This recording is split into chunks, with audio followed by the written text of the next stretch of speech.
Hello students, daily talk basic class में आपका एक बार फिर से स्वागत है। तो आज का इम्पॉर्टेंट क्वेश्चन ये है कि हमें इलेक्ट्रिक क्वाड्रुपोल के कारण किसी भी पॉइंट पर इलेक्ट्रिक पोटेंशियल का एक्सप्रेशन निकालना है। एक इलेक्ट्रिक क्वाड्रुपोल होता है, उसमें बेसिकली 4 चार्जेस होते हैं और वो चार्जेस जो होते हैं, सिस्टम होता है पूरे 4 चार्जेस का, अपने इर्द गिर्द के एरिए पर एक पोटेंशियल क्रिएट कर देते हैं अपने आसपास। जैसे एक चुम्बक होता है, वह अपने चारों ओर क्या करता है, एक पोटेंशियल एक मैग्नेटिक फील्ड क्रिएट कर देता है। उसी प्रकार जो एक क्वाड्रुपोल होता है, वो अपने चारों ओर क्या करता है, पोटेंशियल क्रिएट कर देता है। तो किसी भी पॉइंट पर हमें इस क्वाड्रुपोल के कारण क्या फाइंड आउट करना है, इलेक्ट्रिक पोटेंशियल फाइंड आउट करना है। थोड़ा बड़ा क्वेश्चन है, मुझे समझाने में टाइम लगेगा, तो धीरे धीरे ही लेकर चलता हूँ, ठीक है। तो चलिए इसके आंसर की ओर चलते हैं। तो an electric quadrupole is shown in figure, देखिए फिगर में दिखाया गया है। अभी इस फिगर के बारे में पूरा एक्सप्लेन करेंगे। तो इसमें 4 चार्जेस होते हैं, ठीक है। सिस्टम होता है पूरे 4 चार्जेस का, और सभी चार्जेस का मैग्नीट्यूड सेम होता है, बट 2 का साइन पॉजिटिव होता है। जैसे कि यहाँ पे आप प्लस क्यू चार्ज है, यहाँ पे प्लस क्यू चार्ज है, तो 2 का साइन पॉजिटिव होता है। जो बाकी के 2 बचते हैं उसका साइन नेगेटिव हो जाता है, ठीक है। तो ये रहा पूरा एक क्वाड्रुपोल, ये देखिए यही है पूरा क्वाड्रुपोल, ठीक है। तो देखिए अब ये जो मान लीजिए बीच का एक पॉइंट है, यहाँ पे हम 2 चार्जेस रखते हैं। जो माइनस साइन वाले हैं चार्ज, वो 2 को यहाँ रख देंगे, ठीक है। और इससे स्मॉल यल दूरी पर एक पॉइंट लेंगे, उस पर प्लस क्यू चार्ज रख देंगे, और इतना ही दूरी नीचे की ओर लेंगे और यहाँ पे प्लस क्यू चार्ज रख देंगे, ठीक है। इसको और अच्छे से मैंने बताया है ये वाले फिगर में, ये देखिए ए पॉइंट पर हमने प्लस क्यू चार्ज रखा है, ठीक है। बी पॉइंट पर हमने -2 क्यू चार्ज रखा है, और सी पॉइंट पर हमने प्लस क्यू चार्ज रखा है। पॉइंट बी और ए के बीच की दूरी स्मॉल एल है, यानी कि वेक्टर एल भी कह सकते हैं, और बी सी के बीच की दूरी भी वेक्टर एल है, ठीक है। तो इस वेक्टर एल को हम बहुत ही छोटा मानते हैं। ये दिखने में तो ज़्यादा लग रहा है, लेकिन जो इसका परिणाम है बहुत ही ज़्यादा कम है। It is assume to be very small, बहुत ही छोटा माना जाता है, ये कम लेना पड़ता है, ठीक है। जैसे कि यहाँ पे देखिए लिखा भी है, ये देखिए the separation L between charges is assume to be very small, बहुत ही कम मानना पड़ता है। क्यों कम मानना पड़ता है, इसका एक रीज़न है जो कि मैं आगे बताऊंगा आपको। पहले इस फिगर के बारे में स्टडी करते हैं, ठीक है। पॉइंट ए का पॉइंट पी से कितना दूरी होगा, ये अभी फाइंड आउट करना है। तो मान लीजिए बी पॉइंट का पी पॉइंट से जो डिस्टेंस है वो वेक्टर आर है, और बी पॉइंट का ए पॉइंट से दूरी जो है वेक्टर यल है, ठीक है। तो आपको 2 वेक्टरों का योग आता होगा, जैसे कि एक मिनट,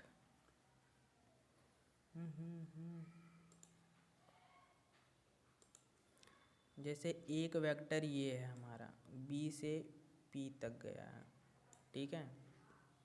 अब ये रिजल्टेंट वेक्टर है। पहला वेक्टर मान लीजिए बी से ए तक गया, अब ए से हमें जाना है पी तक,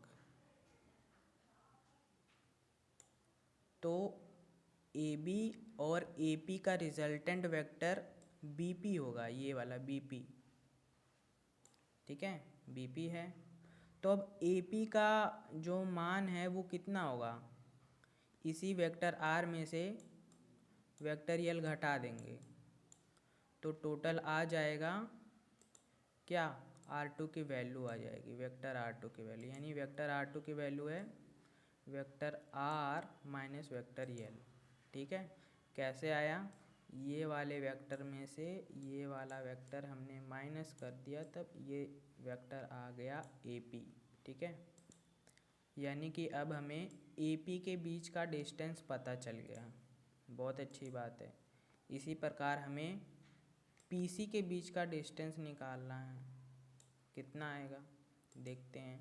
ठीक है, BP के बीच का डिस्टेंस हमने मान रखा है वेक्टर R मान रखा है। ठीक है, और BC के बीच का डिस्टेंस वही AB के बीच के बराबर है, जितना ये वाला है। ठीक है, अब ये वाला जितना है यानी कि वेक्टर L, तो ये वेक्टर L हो गया, ये वेक्टर R हो गया। तो यानी ये वाला वेक्टर यानी कि कितना CP वाला वेक्टर कितना हो जाएगा, वेक्टर L हो जाएगा, vector L plus vector R हो जाएगा। ठीक है, इतना आया, यानी कि हमने AP का वैल्यू फाइंड आउट किया। इसी प्रकार हमने PC का जो वैल्यू है ये फाइंड आउट किया। ठीक है, और BP का तो हमने मान ही रखा था कि ये वेक्टर R है, ये हमने माना था। ठीक है, BP का वैल्यू हमने माना और इसके आधार पे हमने AP का जो डिस्टेंस पता किया और PC के बीच का डिस्टेंस पता किया। अब जो A पर रखा है प्लस Q चार्ज जो A पॉइंट पर रखा है, ये कुछ ना कुछ पोटेंशियल डेवलप करेगा P पॉइंट पर।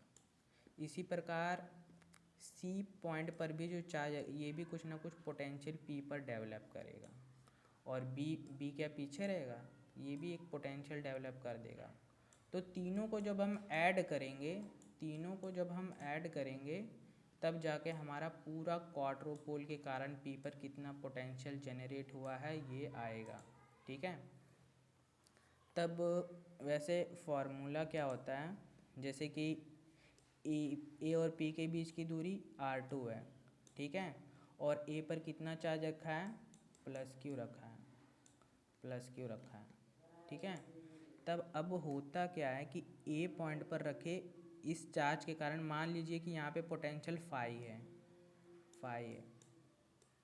तो ये जो A पॉइंट है, A पॉइंट पर प्लस Q चार्ज रखा है, इस प्लस Q की चार्ज के कारण P पर कितना पोटेंशियल होगा, 1/4 पाई एप्सिलॉन नॉट, वो चार्ज Q, और उस चार्ज की पॉइंट P से दूरी कितनी है, वेक्टर R2। ठीक है, ये हो जाएगा। इतना तो हो गया किसके कारण, इतना हो गया सिर्फ एक चार्ज के कारण आया, अभी बाकी के 3 बचे हुए हैं। ठीक है, बाकी के 3 भी बचे हुए हैं। तो अब BP का निकालते हैं, कितना आया है। B और P के बीच का डिस्टेंस वेक्टर R है, तो पोटेंशियल मान लीजिए ये फाई बी मान लीजिए, कुछ भी मान लीजिए, तो ये जगह 1/4 पाई एप्सिलॉन नॉट, वो चार्ज जिस भी चार्ज के कारण P पे निकालना, ये वाला चार्ज है नहीं ये पूरा, तो ये चार्ज हम लिखेंगे यहाँ पे, कितना लिखेंगे, माइनस निगेटिव है ना, ये भी निगेटिव, तो -2Q आएगा बटे, अब -2Q की दूरी कितनी है P से, वेक्टर R, तो बस ये वेक्टर R लिख दिया। ठीक है, अब बचा एक चार्ज, इसका हो गया, अब ये वाला चार्ज बचा है। ठीक है, जब ये बचा है तो इसका भी हम लिख लेंगे, इसके कारण मान लीजिए फाई C पोटेंशियल क्रिएट हुआ है इस P पॉइंट पर, इसका भी आएगा 1/4 पाई एप्सिलॉन नॉट। ठीक है, इसका आएगा 1/4 पाई एप्सिलॉन नॉट, वो चार्ज, वही वाला चार्ज Q, यहाँ पे प्लस Q साइन भी लगा दो, प्लस Q बटन, दूरी कितने है इसकी, वेक्टर R1 है,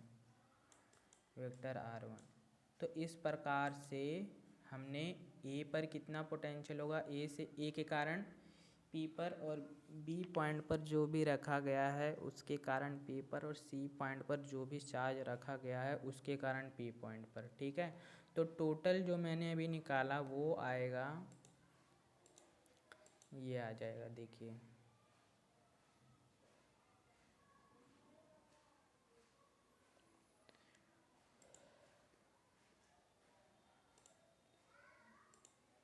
ये आया। जो देखिए मैंने तीनों निकाला था, तीनों पॉइंटों पर जो चार्ज रखे थे उनके कारण ये सबका कंबाइन कर दिया है। तो मैं ये मान के चलता हूँ आपको समझ में आया है ये कैसे लिखा गया है, ठीक है। और ज़्यादा डिटेल में मैं बता नहीं पाऊँगा, बहुत ही ज़्यादा वैसे डिटेल में बता रहा हूँ। तो यहाँ से Q/R को कॉमन ले लेंगे, इसको कॉमन ले लेंगे तो यहाँ पे -2 बचेगा, यहाँ पे -2 है। अब जब यहाँ से लेंगे Q/R कॉमन तो R/R1 आएगा और R/R2 आएगा, ठीक है। अब हमें पता चल गया है, बस पोटेंशियल कितना है ना हमें पता चल गया है, इतना ही है पोटेंशियल। किसके कारण? ये पूरे जो 3 पॉइंट पर रखे गए थे इसके कारण P पॉइंट पर कितना, बस यही है। बस हमें करना क्या है कि ये जो इसकी वैल्यू बस निकाल के रख देंगे ना इसी इक्वेशन में, इसी इक्वेशन 1 मान लीजिए, इसमें रख देंगे तब पूरा हमारा ये जो एक्सप्रेशन है पोटेंशियल का आ जाएगा बड़े आराम से, ठीक है। अब चलिए देखते हैं, रखते हैं, ठीक है। अब देखिए यहाँ पर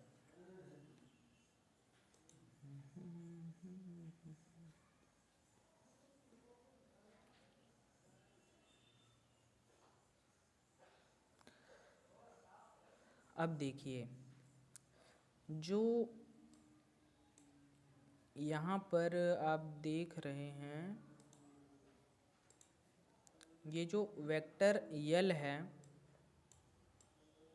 वेक्टर यल और वेक्टर आर के बीच कितना एंगल बन रहा है? थीटा का एंगल अभी बन रहा है, अभी तो थीटा का एंगल बन रहा है, ठीक है। और मैंने ये कहा था आपसे 5 मिनट पहले कि जो वेक्टर यल होगा उसको हम बहुत ही छोटा करेंगे, यानी कि जब वेक्टर यल की वैल्यू रिड्यूस करेंगे तो ये थीटा क्या होगा? कम होता जाएगा और कम होता जाएगा। जितना अब यल की वैल्यू को और कम कीजिए, यानी कि पहले मान लीजिए यल इतना था तो थीटा इतना था, अब यल को और छोटा करेंगे तो थीटा देखिए यहाँ पे छोटा हो गया, यहाँ पे छोटा हो गया। यल को और छोटा करेंगे तो जो थीटा है उसका वैल्यू और छोटा होता जाएगा, ये देखिए थीटा और छोटा होता जाएगा, ठीक है। तो यानी कि अगर हम यल की वैल्यू को, एक मिनट, अगर हम वेक्टर यल की वैल्यू को एकदम कम करेंगे, एकदम रिड्यूस कर देंगे, कम मान लेंगे तो थीटा की वैल्यू 0 हो जाएगी। 0 नहीं होगी, जैसे 10/0 होगी, ठीक है। तो हम थीटा को 0 डिग्री भी मान सकते हैं, ठीक है। तो अब देखिए यहाँ पे कितना वेक्टर है, ये वेक्टर यल है, ठीक है, और ये वेक्टर आर है, वेक्टर आर, इन दोनों के बीच का कोण थीटा। तो इसके रिजल्टेंट वेक्टर का कितना होगा मैग्नीट्यूड? इसका रिजल्टेंट का यही होगा कि अंडर रूट L²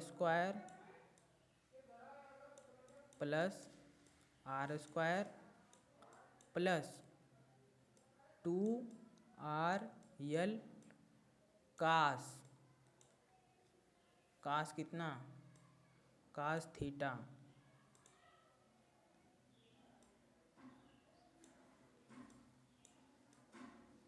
ठीक है। तो एक बार फिर से लिख लेता हूँ यार,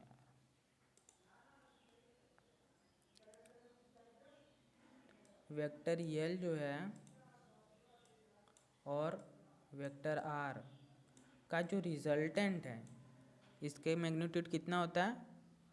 under root L² plus R² plus 2RL और कास थीटा का यूज करते हैं, ठीक है। अब देखिए यहाँ पर मैंने कहा था कि अगर वेक्टर यल को बहुत ही स्मॉल अज्यूम कर लिया जाए तो थीटा की वैल्यू 10/0 हो जाएगी, मतलब इसको 0 भी मान सकते हैं। तो यहाँ पे कास थीटा की जगह अगर मैं कास 0 रख देता हूँ, ठीक है, तो इसकी वैल्यू हो जाएगी 1, यानी कि इसकी वैल्यू 1, यानी कि ये टर्म हो गया गायब, ये टर्म हो गया पूरा गायब। आपका रिजल्टेंट आया इतना, L square plus R square plus 2 RL आया। ठीक है, बिल्कुल सेम ऐसे ही यहाँ पर देखिए R1 को कैलकुलेट किया, R प्लस यल, यहाँ पे अंडर रूट को यहाँ पे 1/2 कर दिया है। ठीक है, 1/2 कर दिया अंडर रूट को, यहाँ पे 1 अंडर रूट लगा सकते हो, अंडर रूट लगा दिया, 1/2 हटा दिया। ठीक है, 1/2 हटा सकते हैं। ठीक है, तब अब क्या है, यहाँ से अब देखो आर स्क्वायर कॉमन ले लेना है, आर स्क्वायर कॉमन लेंगे तो यहाँ पे 1 बचेगा, 1 आया, यहाँ पे आर कॉमन ले लिया तो कितना आया,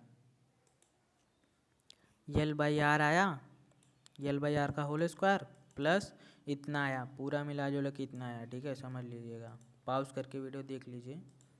अब आगे क्या किया है, आगे चलते हैं, आगे मैं अपने नोट्स से बताऊंगा। ठीक है, तो ये देखिए प्यारा सा नोट्स बनाया है मैंने, नोट्स देखिए यहाँ पे यहाँ तक हो चुका है। ठीक है, यहाँ से कॉमन लिया। ठीक है, जब हम कॉमन ले लेंगे तो इतना आएगा हमारा, इतना आया था, इतना आया था। ठीक है, अब हम जब R को इधर ट्रांसफ़र कर देंगे तो R1/R की वैल्यू इतना आया। ठीक है, तो R/R1 की वैल्यू, इसको पलट दिया, इस लेफ्ट हैंड साइड को पलट दिया, राइट हैंड साइड को भी पलटेंगे तो ये पूरा एक्सप्रेशन 1/, में हो जाएगा, और जब 1/, में हो गया इसको ऊपर लेके जाएंगे तो ये जो पावर है ये माइनस में चला जाएगा। ठीक है, तब हम फार्मूला लगाएं, ये देखिए फार्मूला बन गया 1 प्लस कितना, इसको पूरा n मान लीजिए, n। ठीक है, अरे सॉरी n नहीं, x मानना है, इसको पूरा x मान लीजिए, 1 प्लस x, और इस पूरे को n मान लीजिए। तो ये रहा आपका नीचे फार्मूला, ये पूरा मैंने लिखा हुआ है, फार्मूला देख लीजिए। ठीक है, फार्मूला वैसे होता है, 1 वहीं पे रहेगा, n x का मल्टीप्लाई हो जाएगा। ठीक है, n का x में मल्टीप्लाई हो जाएगा, प्लस वही n रहेगा, इसके मल्टीप्लाई में एक और फैक्टर इसका n में एक घट जाएगा, 2 फैक्टर हैं तो नीचे फैक्टोरियल 2, जितना फैक्टोरियल उतना x का पावर, फिर ऐसे ये इंक्रीज़ करता चला जाएगा, x³ फैक्टोरियल 3, यहाँ पे 3 फैक्टर आ जाएंगे। ठीक है, ऐसे ऐसे चला जाएगा। तो हम ये तीसरा वाला नहीं करेंगे, हम 2 ही तक जाएंगे, 2 ही तक में हमारा एक्सप्रेशन आ जाएगा, तो तीसरे की क्या ज़रूरत है। ठीक है, तो ये देखिए 1 लिखा है, यहाँ पे 1 है, यहाँ पे 1। ठीक है, ये पूरा x है, x वैसे ही, x वैसे ही n का मल्टीप्लाई x में, तो n है, इतना है n, तो इतने का मल्टीप्लाई हो गया। ठीक है, ये हो गया, ये हो गया, अब इसकी बारी है, तो पहले ये x का स्क्वायर कर लेते हैं। ठीक है, ये देखिए ये x का स्क्वायर किया है पूरा, x का स्क्वायर किया। ठीक है, अब फैक्टोरियल 2, यहाँ पे फैक्टोरियल 2, यहाँ पे n इंटू n-1, तो n की वैल्यू तो -1/2, तो -1/2 -1। ठीक है, इतना आ गया। ये तीसरा टर्म है, यहाँ पर जाने की ज़रूरत नहीं है, मैं तीसरे टर्म तक चला गया, इसकी तीसरे टर्म की जो है कोई भी ज़रूरत नहीं है यहाँ पे। ठीक है, तो चलते हैं नेक्स्ट पेज पे।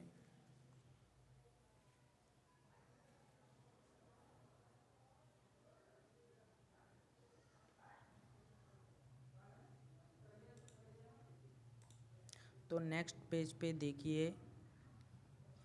यही आया है सॉल्व करने पर,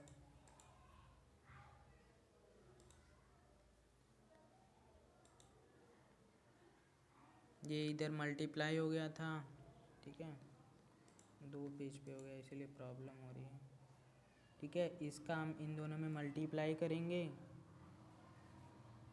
-1/2 का हम करेंगे L² में मल्टीप्लाई करेंगे तो कितना आएगा, -1/2 L²/R², ये माइनस इसको प्लस को माइनस करेगा, -2/2 कितना आएगा, 2/2 ये वेक्टोरियल वेक्टर R/R²। ठीक है, तो 2 से 2 कट जाएगा, यानी टोटल रिजल्टेंट आप यहाँ से इतना आएगा। ठीक है, आप सॉल्व कर लीजिए। मैथमेटिक्स को क्या एक्सप्लेन करूं, ठीक है, इतना आएगा। अब देखिए यहाँ पे क्या हुआ, ये आर से ये आर कैंसिल हो गया, यहाँ भी वही कहानी, ठीक है। अब ये देखो पूरा वहीं उतार लिया, 1 का 1 उतारा, -1 सब उतार लिया, प्लस यहाँ पे 3/8 कैसे आया, 3/8 जो है हमने इस पूरे को कैलकुलेट किया तो 3/8 आया है। ये पूरे को,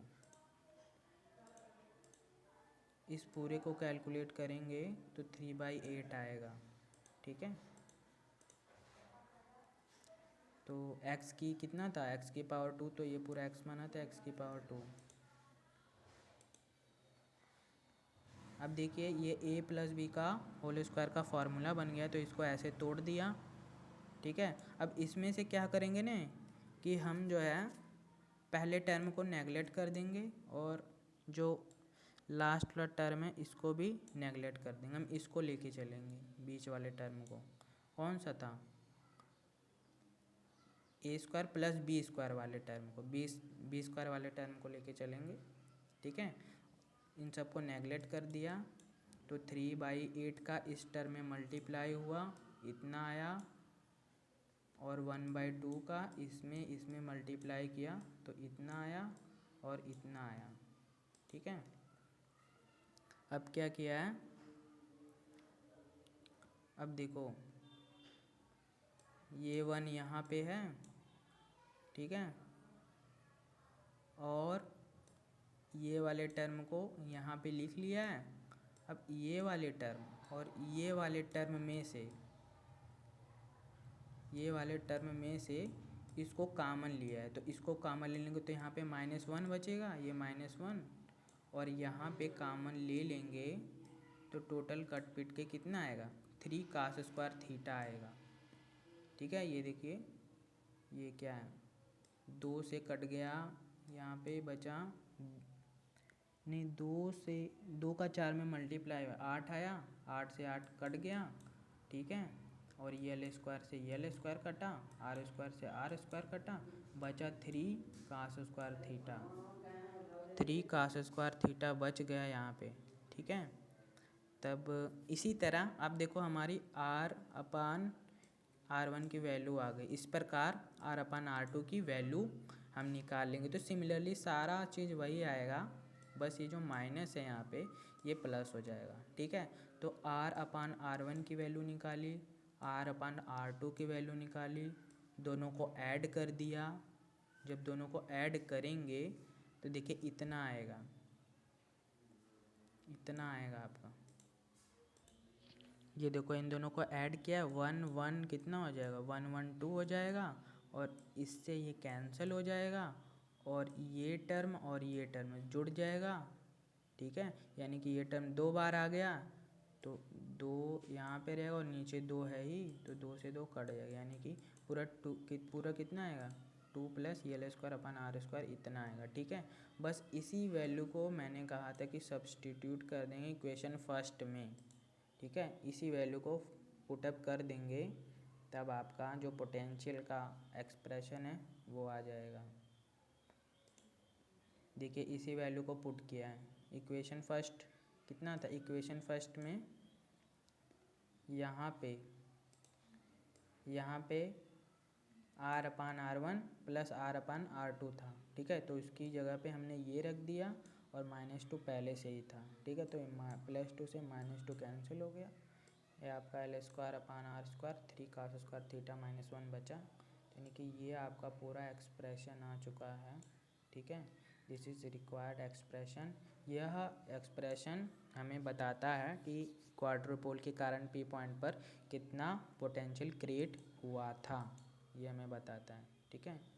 तो आज के लिए बस इतना ही, उम्मीद करता हूँ आपको समझ में आ गया। चैनल को लाइक कीजिए, सब्सक्राइब कीजिए और अपने दोस्तों को भी शेयर कर दीजिएगा, ठीक है। मिलते हैं नेक्स्ट वीडियो में, तब तक के लिए टेक केयर।